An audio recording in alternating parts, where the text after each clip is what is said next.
হাজ্জাজ আলাফিদের বংশের সুলাইমান সর্দারকে হত্যা করেন, যিনি বসরায় ছিলেন। আলাফি তখন শান্ত না হয়ে আরও উগ্র হয়ে যান। অবশেষে রাজা দাহিরের কাছে হাজ্জাজ লোক পাঠান এবং দাবি করেন আলাফিকে ফেরত পাঠানোর জন্য।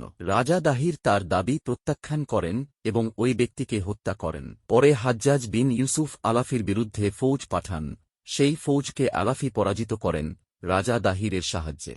তখন খলিফার বাহিনী খিলাফতের বাহিরে বিদ্রোহ দমনের জন্য শাম ও তুর্কিস্তান জিহাদ করছিলেন। সে সময় বায়তুল মালের সংকট ছিল, সে কারণে হাজ্জাজ চুপ ছিলেন। আলাফি যে সকল ফৌজ বাহিনীকে হত্যা করেছে তাদেরকে ভুলতেও পারছিল না এবং তাদের পরাজয় মেনে নিতেও পারছিলেন না হাজ্জাজ।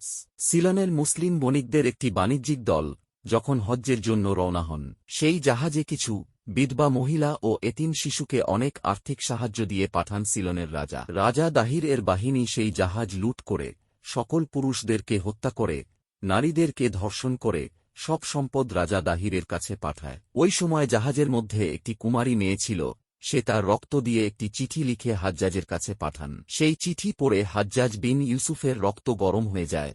ঠিক তখনই মোহাম্মদ বিন কাসিমকে ভারত অভিযানের জন্য নিযুক্ত করেন। সেই চিঠিতে লিখা ছিল পুরুষদেরকে হত্যার বিবরণ, নারীদেরকে ধর্ষণের বিবরণ।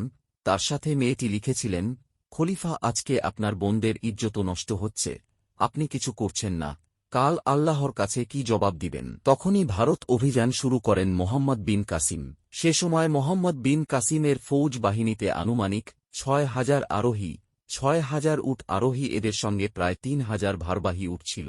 মোহাম্মদ বিন কাসিম যখন সিন্ধু অভিযান শুরু করতে যায় তখন ভারতীয় ফৌজ সংখ্যা ছিল প্রায় ২৫,০০০। ভারতীয় বাহিনীরা একটি দুর্গ তৈরি করেন যার নাম বেলা দুর্গ। কাসিম অভিযান শুরু করার আগেই ভারতীয় ফৌজ বাহিনী আরবদের ওপর হামলা করে বসে। ভারতীয় ফৌজরা নদী, জঙ্গল, পাহাড় এর ভিতরে লুকিয়েছিল। আরবদের দেখা মাত্র আক্রমণ শুরু করে। কাসিমের বাহিনী হামলার করার আগেই ভারতীয় ফৌজ বাহিনী পাহাড় জঙ্গলের ভিতরে লুকিয়ে যায়। এই সময় মোহাম্মদ বিন কাসিমের কাছে দুইটি রাস্তা ছিল। এক, বর্তমান রাস্তা ছেড়ে দিয়ে উপকূলীয় অঞ্চলের খোলা স্থানে গিয়ে যুদ্ধ করা। দুই, দাহির ফৌজদের বেলা দুর্গের ওপর হামলা করা। এই দিক দিয়ে তাই তিনি একটা পরিকল্পনা করেন।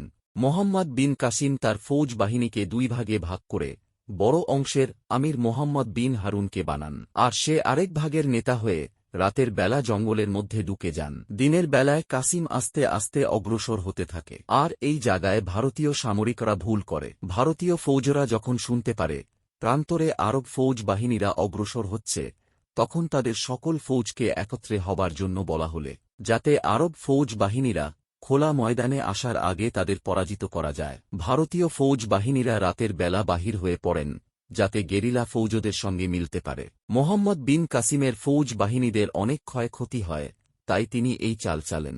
মোহাম্মদ বিন হারুনের সাথেও তার যোগাযোগ ছিল। মোহাম্মদ বিন হারুন ভালো করে জানতেন যে খবর পাওয়ার সাথে সাথে তাকে দুর্গের দিকে অগ্রসর হতে হবে মোহাম্মদ বিন কাসিমকে সাহায্যের জন্য। এই কাজ করার জন্য তিনি পরিকল্পনা করেন তার ফৌজের কিছু অংশ রিজার্ভ ফৌজ বাহিনী হিসাবে রেখে যাবেন, যারা যুদ্ধ করতে করতে মূল ফৌজ বাহিনীর সাথে যুক্ত হবে।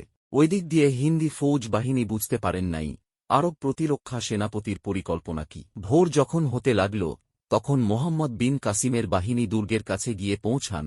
তখন তাদের ঘোড়াগুলো লুকিয়ে ফেলা হয় এবং ফৌজ বাহিনী পায়ে হেঁটে অগ্রসর হতে থাকে। দুর্গটি ছিল মাটির তৈরি, তাই হামলা করার সময় সতর্ক অবলম্বনের দরকার ছিল। দুর্গের বাহিনী ছিল ক্লান্ত, ওই দিক দিয়ে তাদের সেনাপতি চলে গিয়েছিলেন। হিন্দি ফৌজ বাহিনী কিছুটা অলস, অসতর্ক হয়ে গিয়েছিলেন। তাদের মধ্যে কিছু ফৌজ ছিল গুমে, কিছু জাগ্রত।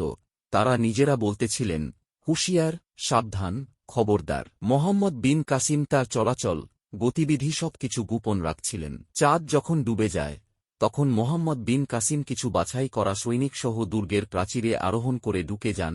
বিশেষ কোনো প্রতিরোধ ছাড়াই দুর্গের দরজা খুলে দেন ফৌজ বাহিনী।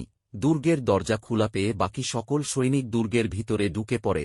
মোহাম্মদ বিন কাসিম সহজে দুর্গের নিয়ন্ত্রণ লাভ করেন। চারদিকে যখন ভোরের আলো ফুটে উঠছিল তখন মোহাম্মদ বিন কাসিম ৩ জন সাহসী সৈনিক পাঠান মোহাম্মদ বিন হারুনকে ফিরে আসবার জন্য। সেখানে তখন ভীষণ লড়াই চলছিল। ভারতীয় ফৌজ বাহিনী বীরত্বের সাথে তখন যুদ্ধ করছিল। ইতিমধ্যে দুর্গ থেকে পালিয়ে যাওয়া কিছু ভারতীয় ফৌজ তাদের সেনাপতির নিকট দুর্গ হারাবার দুঃসংবাদ দেন। এই খবর পাওয়ার পরে সেনাপতি ও হিন্দি সৈনিকদের মাথায় যেন আকাশ ভেঙে পড়ল।